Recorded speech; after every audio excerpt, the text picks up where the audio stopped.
Great. So now we are doing Acts chapter 25, and I'll start with introduction. Excuse me.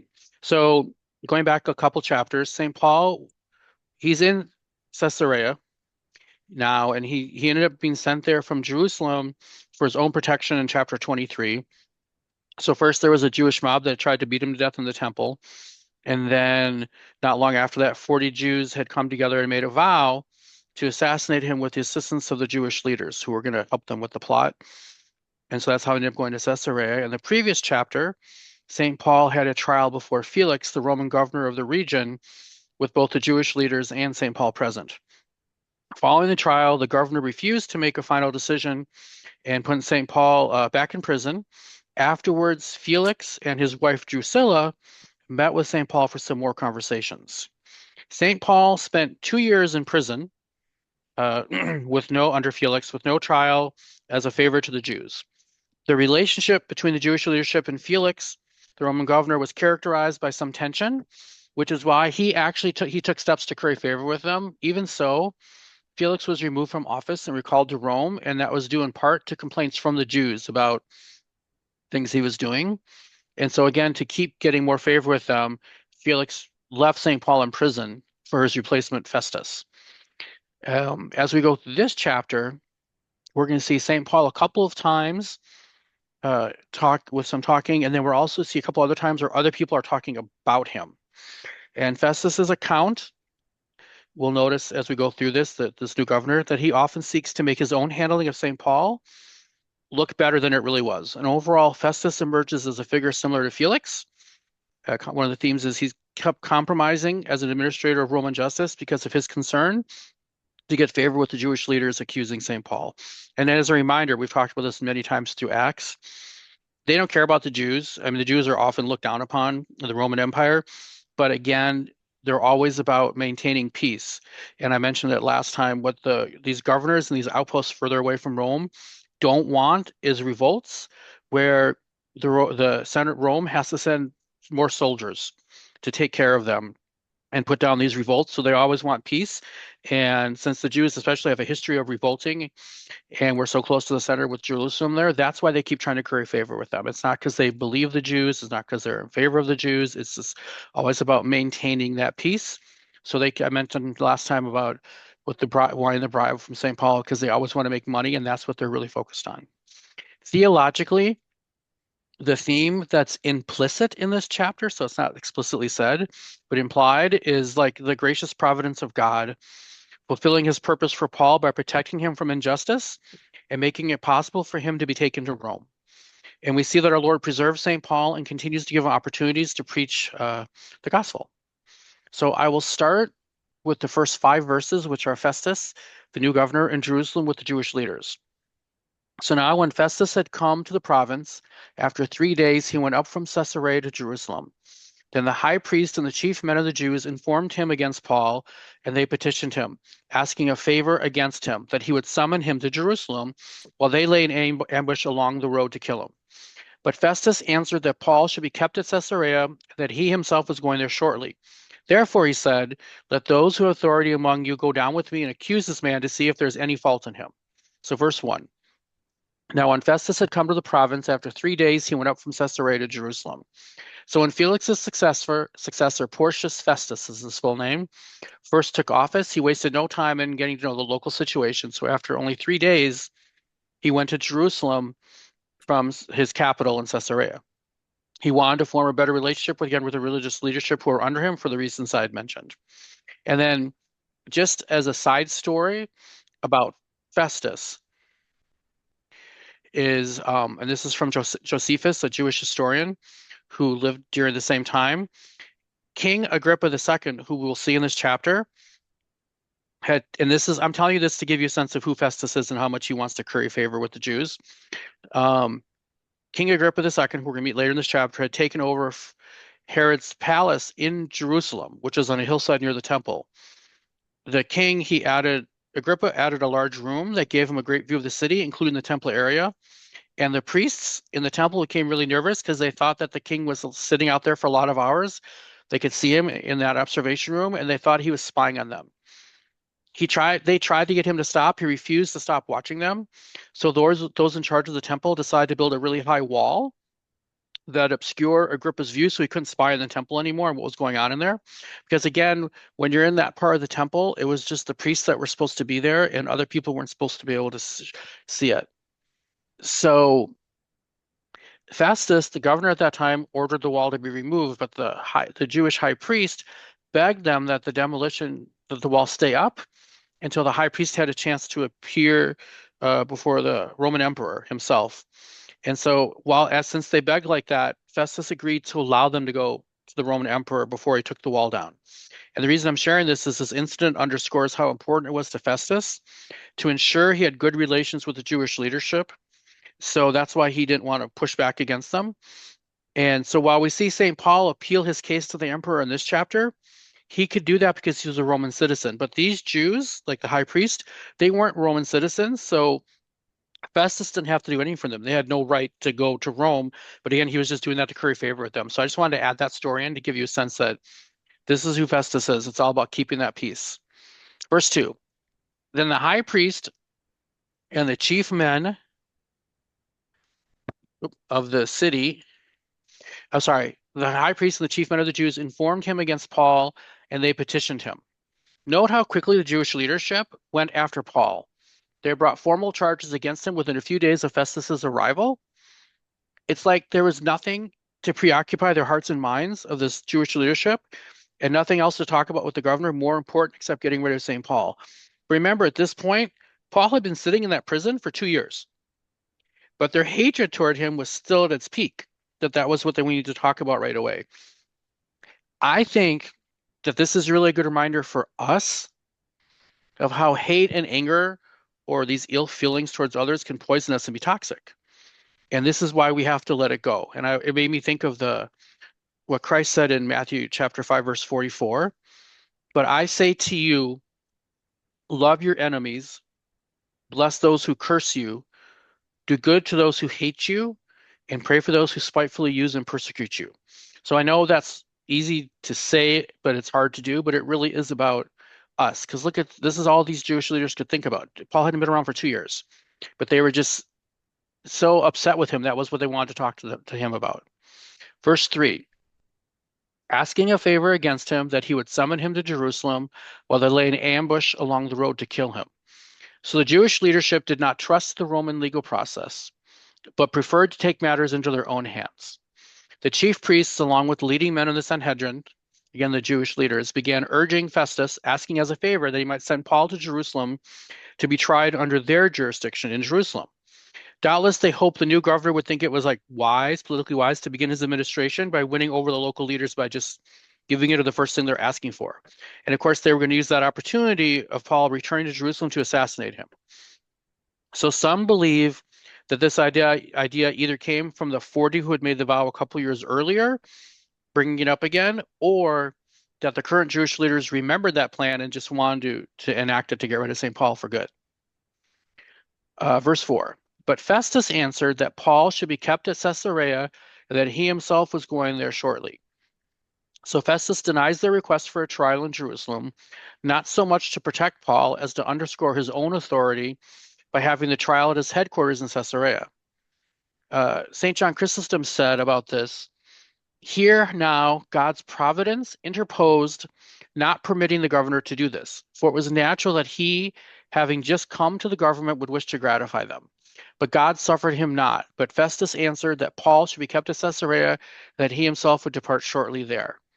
So again, St. John Chrysostom is saying how you can see God's grace working here to protect Paul. Verse 5.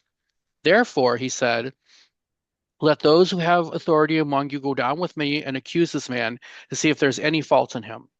Since Festus himself was about to go there quickly, he suggested that these powerful and influential men, these Jewish leaders, just come down with him so the matter could be dealt with. He clarified that his rejection of their request is not a defense of Paul. He sought from them to prove his guilt, and he would then punish him if he was found guilty.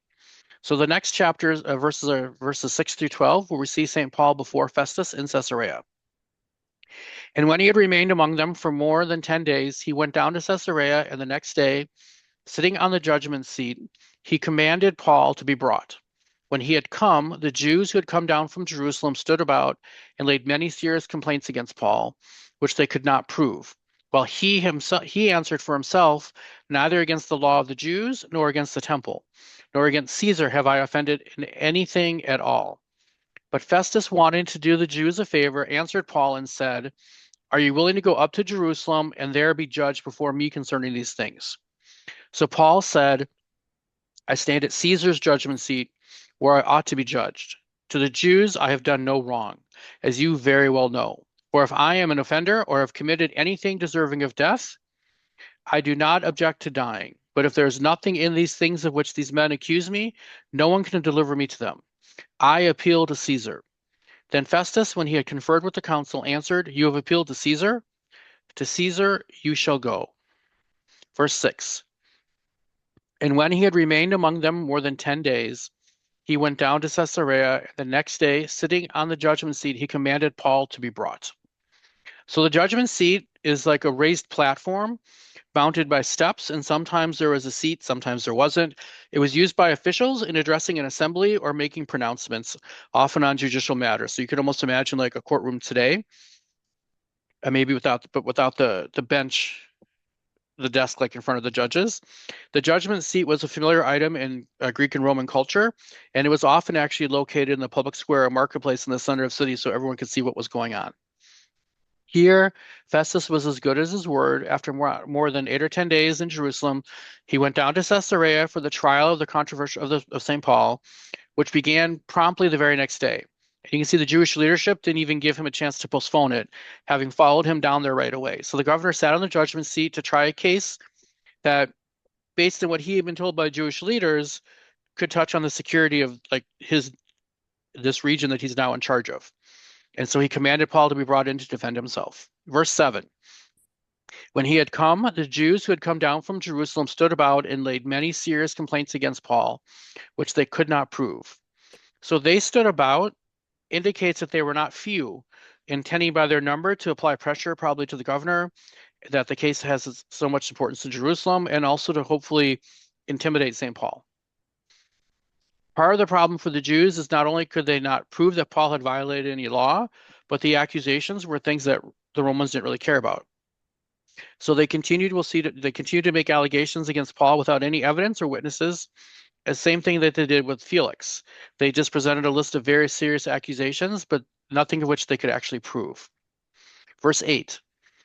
While he answered for himself, neither against the law of the Jews, nor against the temple, nor against Caesar have I offended in anything at all. So the Jewish law, when it says the law of the Jews, that's referring to the law of Moses.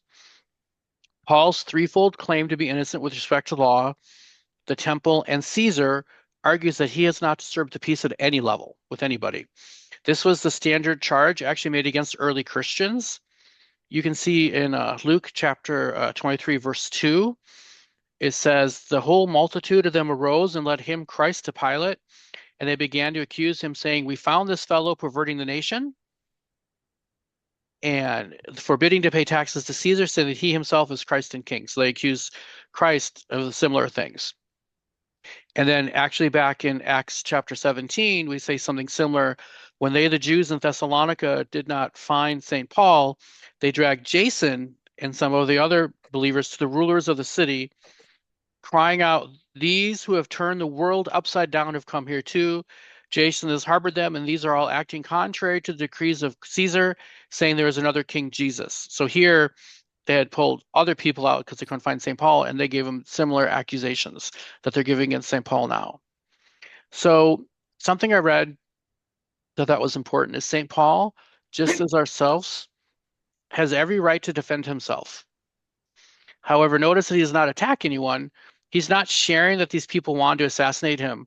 His goal is to always be attracting people to Jesus. No matter all the things that have happened to him and how we ended up here with these false accusations and sitting in prison this whole time, he's still not attacking them. He's still just giving the facts, and he's trying to keep the communication hopefully open to bring more people to Christ. And just thinking of these first few verses, we see how St. Luke in Acts has presented all this as sort of this fast-paced drama. Festus shows up in Jerusalem, comes back to Caesarea, and all this is happening. And while we can read it in a few minutes, we shouldn't lose sight of the fact that this has taken 2 years. Paul wrote his letter to Rome in 57 AD. He arrived in Jerusalem around the same time. It's now 59. And we know it's 59 AD because Festus's arrival as a governor can be dated to that year from other historical documents. He had for the moment escaped death, but Roman custody was still Roman custody. So he's just been sitting in prison all this whole time. Verse 9. But Festus, wanting to do the Jews a favor, answered Paul and said, "Are you willing to go up to Jerusalem and there be judged before me concerning these things?" Verse 10. So Paul said, "I stand at Caesar's judgment seat where I ought to be judged. To the Jews I've done no wrong, as you very well know." So since Festus is Caesar's representative, Festus's judgment seat represents Caesar's judgment seat. It also seems that it was clear to Festus, as to Felix before him, that Paul was innocent, which is why he said, "To the Jews I've done no wrong, as you very well know." But Festus still wanted to offer the Jews a favor. So St. Luke, as he's writing Acts, he's expecting his Roman audience, as they're reading Acts, to see how the justice due to Paul was constantly being compromised by these considerations of doing favors for other people. For Felix also was just more concerned to curry Jewish favor than to do the right thing. So Festus did not order Paul to return to Jerusalem because Paul's a Roman citizen. Based on his rights, he couldn't be forced to go back to Jerusalem. Paul is saying there's no justice here, which is why he says, "I stand at Caesar's judgment seat where I ought to be judged." As a citizen, he has the right. St. Paul is also saying again to Festus that Festus knows he did nothing wrong. Verse 11. For I am an offender or have committed anything deserving of death, I do not object to dying. But if there is nothing in these things of which these men accuse me, no one can deliver me to them. I appeal to Caesar. So the appeal to Caesar was a Roman citizen's right to ask for a direct judgment by the emperor. It was one of the oldest rights of Roman citizens. And so looking at these last couple verses, Paul could see that the strict Roman justice was really his only hope of acquittal, was giving away to this political expediency and doing favors. So he replied, when Festus asked him to go to Jerusalem, that he was standing before Caesar's judgment seat, receiving Roman justice as his right as a citizen. And he declared that he had wronged no one, and that Festus himself recognized this. So his refusal to go to Jerusalem was not based on a desire to avoid justice by stretching out his trial for as long as he could. If he had truly practiced anything worthy of death, he would not refuse to die. But there was nothing in those things which he was accused of. He refused to be granted them as a favor. So he refused Festus's suggestion of reconvening at Jerusalem. Instead, he exercised his right as a Roman citizen and made the appeal directly to Caesar. Paul did not primarily do this to save his own life. He was willing to die for the gospel's sake, but this appeal might give him the opportunity to preach the gospel to the emperor himself, which we know we've talked about before has long been Paul's goal. Some may wonder why St. Paul did not previously assert his right to appeal directly to Caesar, and the explanation may be, I read a few different places, some speculation about it because we obviously don't know for sure. Maybe that he assumed the charges against him would eventually be dismissed, and then he could travel to Rome, which was always his plan. As a free man, because that's how he was thinking it would happen, is he would make his own journey there. Also, the other thing I read that I thought was really important is Paul answers the question that we might always ask sometimes about whether we should defend our rights or not as we're moving through this world. And St. Paul is doing that here by appealing to Caesar. There's nothing wrong with us defending our rights. However, and so he's following a legal process here when he goes appealing to Caesar. And however, after we defend our rights as Christians, if we're still being persecuted or otherwise treated badly or we think it's unfair, we're going to accept it, as we see St. Paul does. And we should remember, and the reason we're going to accept it is while we have the right to defend ourselves through the legal means in the society that we're living in, we should remember that there is, at the end of the day, no justice here on earth. It's who ends up being saved with Christ and who doesn't. So, for example, here in the end, we know again, the Roman emperor commanded that St. Paul be beheaded. And St. Paul accepted this, even though it was unfair and unjust, because he hadn't done anything wrong. And then Christ talks about this in Matthew chapter 5, verses 11 and 12. Blessed are you when they revile and persecute you and say all kinds of evil against you falsely for my sake. Rejoice and be exceedingly glad, for great is your reward in heaven. for so they persecuted the prophets who were before you. Verse 12. Then Festus, when he had conferred with the council, answered, You have appealed to Caesar you shall go. So here in verse 12, every Roman citizen had the right of having his case heard before the emperor in Rome, as we talked about, and thus bypassing the local courts. While there was a hope of local justice from the governor, Paul had pursued that. But it was apparent, again, that the local scene, he wouldn't get justice with what was going on and how they kept trying to curry favor with the Jews.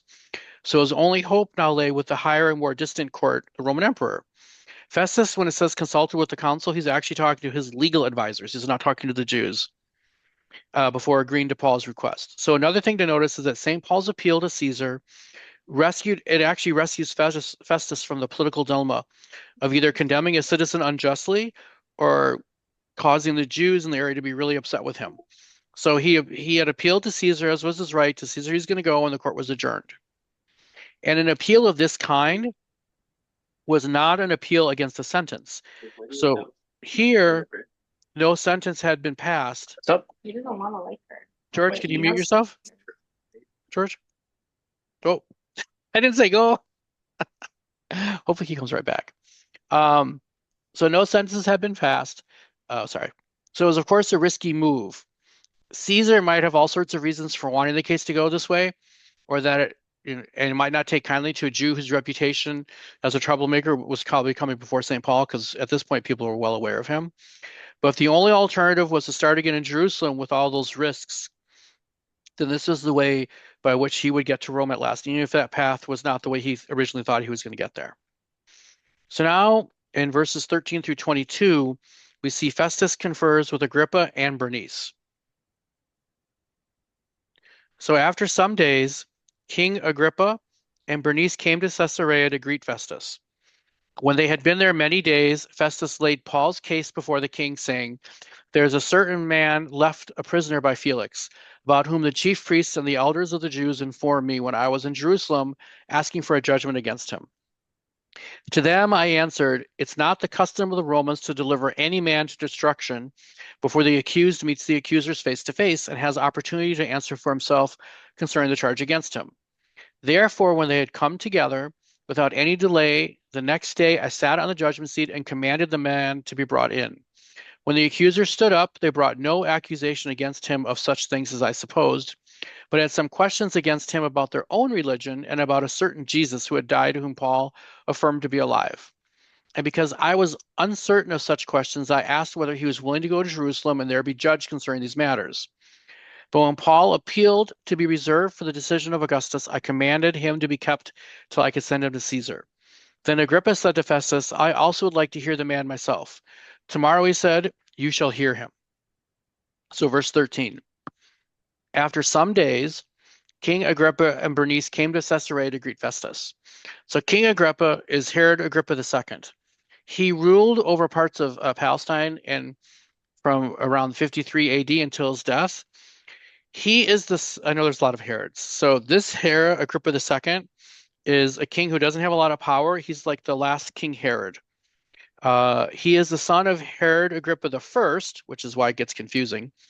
Herod Agrippa I is the one who beheaded James and imprisoned Peter way back earlier in Acts. Herod Agrippa II is also the grandson of King Herod the Great. He's the one who helped expand the temple. He's also the one who was alive when Christ was born, who went after all the infants in Bethlehem, trying to get rid of the Messiah. So King Herod the Great is the one that was alive when Jesus was incarnated. One of his sons, Herod Agrippa I, is the one who beheaded James. James is the first of the 12 that was martyred. And Agrippa I is also the one who imprisoned Peter. And so this is the grandson, Herod Agrippa II is the grandson of King Herod the Great, who was alive when Jesus was incarnated. So Bernice, so it's a King Agrippa and Bernice. This is just really interesting. We talked about this a little bit last time. Bernice was widowed when her second husband died a few years before this. From that time, she lived with her brother. So Herod Agrippa II is Bernice's brother, and there was a lot of rumors out there of an incestuous relationship between the brother and sister. So she decided to marry someone else. So she actually went to go to that person, but then left him and came back to her brother. So there, apparently from historical documents, their incestuous relationship, everyone knew about it as far away as Rome. And also we met last week, Felix's wife, Drusilla. Drusilla is also Bernice and Agrippa's sister. So they're all some big family going on here. So here, though, the visit of Agrippa and Bernice gave Festus the opportunity to get some internal Jewish advice. One thing to think about is the relationship between the Roman governors and the local, like kings or rulers, aristocracy, royalty was complex, but both sides usually realized that it was better to have some kind of mutual understanding. Many ordinary Jews would despise both the Roman governors and like King Herod, although this Herod was, while still very unpopular, was less unpopular than his father and his grandfather. St. Paul was probably happy to be preaching before Agrippa because he knew that if he preached Christianity to him and Agrippa came to believe in Jesus, it would influence a lot of other people, even though, again, he was more of an honorary king with no political power. Verse 14. When they had been there many days, Festus laid Paul's case before the king, saying, "There's a certain man left a prisoner by Felix." So, again, Festus had a problem. When he sent Paul to Caesar for trial, he has to also indicate the charges on which he was being tried, and he didn't really understand what they were. To him, most it seemed like it was a debate about Jewish theology. He had an opportunity to consult an expert on such matters when King Agrippa and Bernice arrived in Caesarea to pay their official respects to the governor. And this again is an example of how we can see God's hand supporting Paul. By meeting with Agrippa, Festus is pleasing the Jews, and he's also pleasing St. Paul. And he's also showing those in Rome that he's being very fair and understanding with these disputes before they get forwarded to the emperor. So it'll look like he's competent. And to be clear, when I say that Agrippa is an expert, he's not an expert like Paul or the other apostles, but Festus has really no knowledge of Judaism at all, and Agrippa will have enough knowledge to hopefully help him understand what's going on. Verse 15, about whom the chief priests and the elders of the Jews informed me when I was in Jerusalem asking for a judgment against him. So again, being a Roman with little knowledge of what's going on among the Jewish religious circles, he listened to those Jewish leaders and was deceived by their religious positions and by their appearance of piety, assuming they were honest and there was a really big problem with the accusations against Paul. But Agrippa himself, who was a Jew, was aware of that atmosphere of hypocrisy, envy, and hatred, and would have a better understanding of what Paul's talking about. Verse 16. To them I answered, it's not the custom of the Romans to deliver any man to destruction before the accused meets the accusers face to face and has opportunity to answer for himself concerning the charge against him. So it seems that Festus was almost convinced with what the Sanhedrin claimed, but he could not condemn Paul to death without a trial. Appian and Tacitus are Roman historians, and so we know from their writings that it's not the custom of the Romans to convict somebody before they answer for themselves. And it's said in one of these other histories from these Roman historians that the defense attorney was never banned from presenting everything possible to prove the innocence of the accused, and the entire world testified to the justice of Roman law. So when it's looking at St. Paul, he would have the chance to defend himself over and over again. So it looks like it's extremely fair, whatever happens here. So by doing this, Festus is really emphasizing here how fair and just he is. Verse 17. Therefore, when they had come together without any delay, the next day I sat on the judgment seat and commanded the man to be brought in. So without any delay, the next day, again, Festus is showing how responsive he is and how he moves quickly without delay as any good leader would. Verse 18. When the accusers stood up, they brought no accusation against him of such things as I supposed. So as I supposed, it's talking about because of the turmoil and the pressure being placed on Festus, because remember, this is what the Jewish leaders talked about immediately when they first met him. Festus assumed that Paul must have done some things really, really terrible, and it just wasn't apparent to him. Verse 19, but had some questions against him about their own religion and about a certain Jesus who had died, whom Paul affirmed to be alive. So this is a really important verse because the Jews here are speaking of Jesus as a dead person, while St. Paul is clearly talking about the resurrection, that Jesus is still alive. So Festus explained to Agrippa who Paul was and the nature of the problem. That's what we're seeing in the last couple of verses. And this actually sounds a lot like Gallio's response to the charges against Paul in Acts 18, another Roman person in charge, and a similar statement by the tribune who had written to Felix in Acts 23, the Roman commander initially. From the Jewish point of view, Paul might be introducing dangerous new elements, but from the Roman point of view, this just looked like they were arguing over words, and there wasn't a problem as far as the Romans were concerned. So at least Festus, though, had grasped the central point and issue, that this all concerned the resurrection of Christ.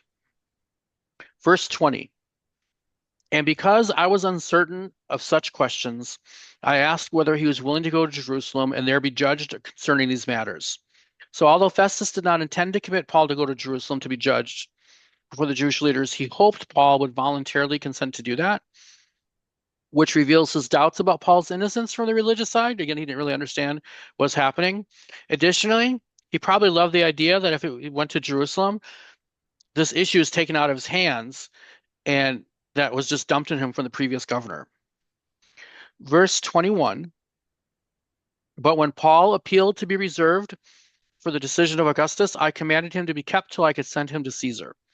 So again here, Luke relates Festus's conversation with Agrippa and Bernice because it makes clear that in Festus's view, Paul was not guilty of any crimes against Rome.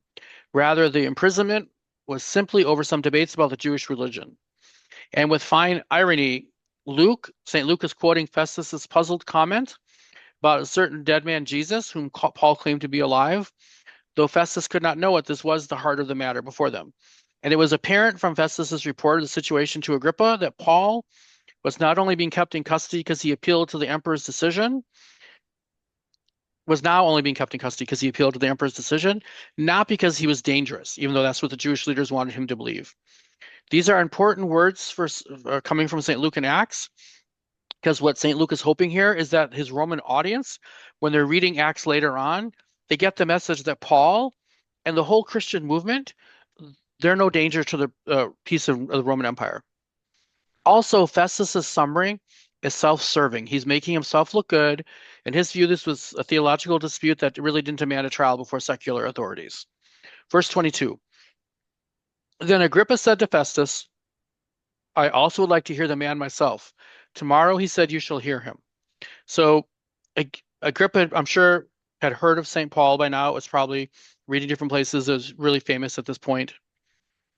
And I read something that His Eminence Metropolitan Yusuf shared that I want to share with you. And he was sharing that, unfortunately, many of us today are like Agrippa.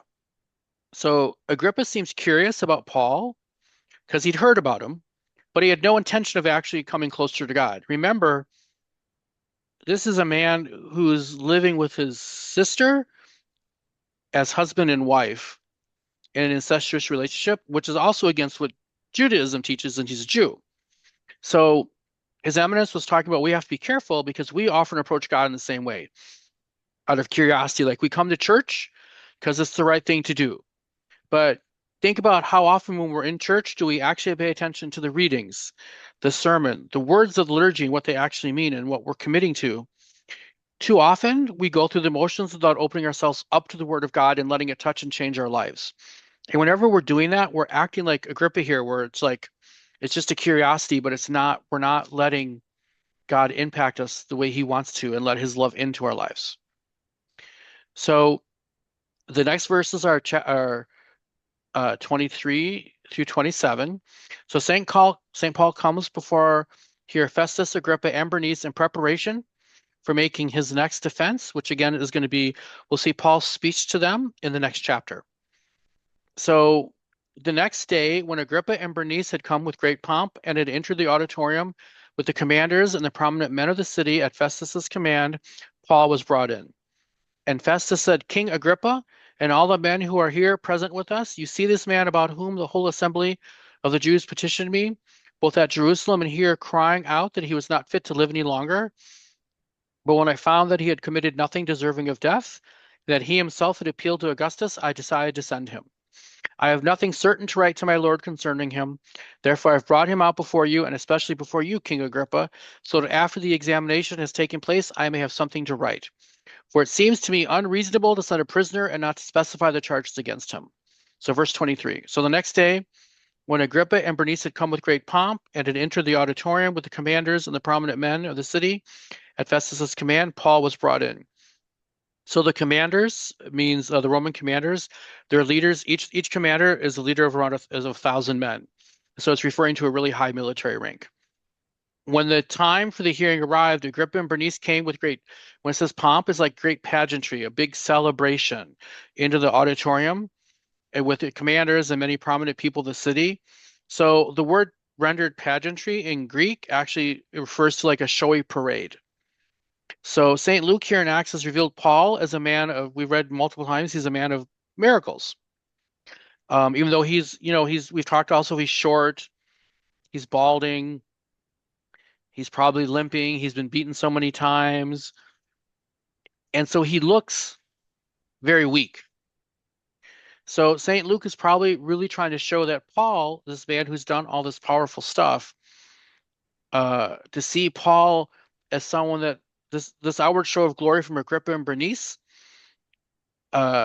versus the true glory of God manifested with Paul, and to see the glory of the world for the empty shadow it is. So most people are going to look at this, especially at that time, and maybe if we were there, we'd be really impressed. Oh, Agrippa and Bernice must be really important.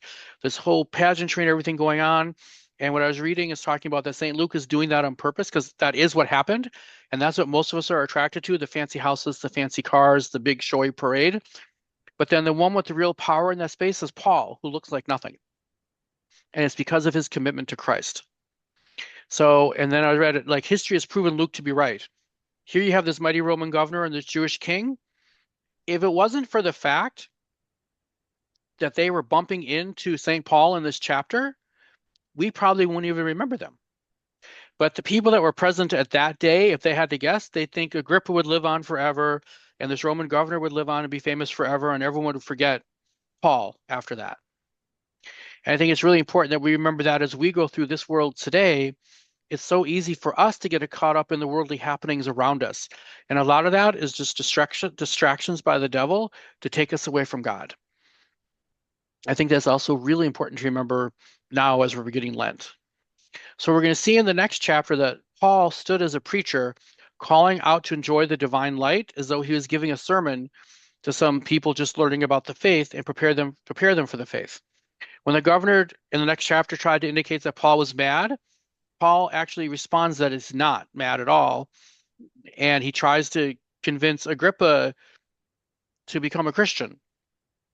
And Paul actually, we'll see in the next chapter, answers that he prays to God that he would share with them what he enjoys, that all of them become Christians and that they would all get all the blessings of becoming a Christian, we'll see in the next chapter, except for being in chains like St. Paul has been so often.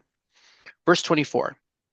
And Festus said, King Agrippa and all the men who are here present with us, you see this man about whom the whole assembly of the Jews petitioned me, both at Jerusalem and here, crying out that he was not fit to live any longer. So in the opening remarks, Festus introduced the case of Paul, whom many Jews thought to be so evil that they shouted, insisting he should die. Verse 25. But when I found that he had committed nothing deserving of death, that he himself had appealed to Augustus, I decided to send him. So this statement condemns Festus himself, because if he confesses his belief in his innocence, why is he not being released? Instead, it highlights how Festus's priority is political expediency and maintaining his power. And you might notice in these last couple of verses that like the Jews crying out that he shouldn't live any longer, and the Roman leader knowing he was innocent, but just doing what was politically expedient at the time. What's happening in St. Paul is really similar to what happens to Christ. Verse 26. I have nothing certain to write to my lord concerning him. Therefore, I have brought him out before you, especially before you, King Agrippa, so that after the examination has taken place, I may have something to write. So when it says, I have nothing to write, nothing certain to write to my lord concerning him, the Lord he's referring to is not God, but Caesar. He needs to explain why he's sending a Roman citizen to the emperor. And as I mentioned earlier, he has to write up the case against St. Paul before sending him to Rome, but he has no idea what to write because he doesn't really understand what's going on. Verse 27, for it seems to me unreasonable to send a prisoner and not to specify the charges against him. So again, Paul's trial here is unusual that there are no actual charges against him. As Festus would look incompetent sending a man to the emperor on appeal without any charges. So imagine he just got sent out there, and if he's sending this man over, this prisoner over to the emperor without anything, Festus, who just got out there, is going to look he's incompetent. So he doesn't want to do that. So again, this highlights, though, how ridiculous the charges are against St. Paul. So while Festus can admit that it's unreasonable to send a prisoner to the emperor without sending him with the list of accusations against him, he can't admit that it's unreasonable to leave a righteous man in prison. Festus feared Nero and not God. So also I'd read, if we want to analyze Festus's speech over these last few verses, we can see 4 different things.